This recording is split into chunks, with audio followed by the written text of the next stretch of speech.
బ్రేకింగ్లో చూస్తున్నాం. ఖమ్మంలో జరిగిన దారుణానికి సంబంధించిన వివరాలు. 12 ఏళ్ల బాలికపై లైంగిక దాడికి పాల్పడిన వ్యక్తి ఆ తర్వాత ఆధారాలు దొరకకుండా చేసేందుకు ఆమెను 3 అంతస్తుల భవనం పైనుంచి కిందకి తోసేశాడు.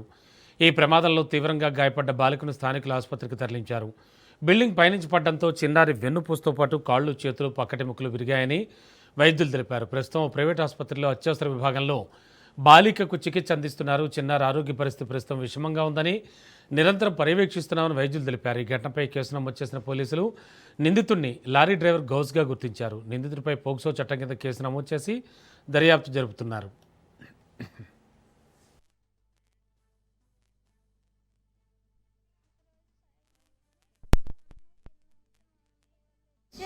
షర్ట్ ఇప్పి చూసుకుంటే అటువైపు అటు చేసిండు.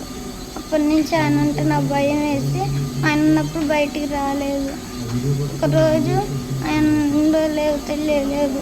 అయితే పైన పోయేటప్పుడు 2వ ఫ్లోర్ కానించి ఎవరో వచ్చినట్టు అనిపించింది.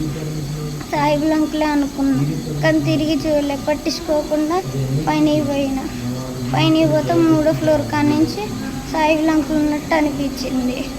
అయితే తర్వాత కళ్ళు తిరిగి కడబడిపోతే సాయిబుల్ అంకుల్ వచ్చి అటు అటు చేసిండు. భయం వేసి ఎవరేమనుకొని లేచి కళ్ళు తిరిగి ఏమనుకొని పోయి నిలబడ్డా.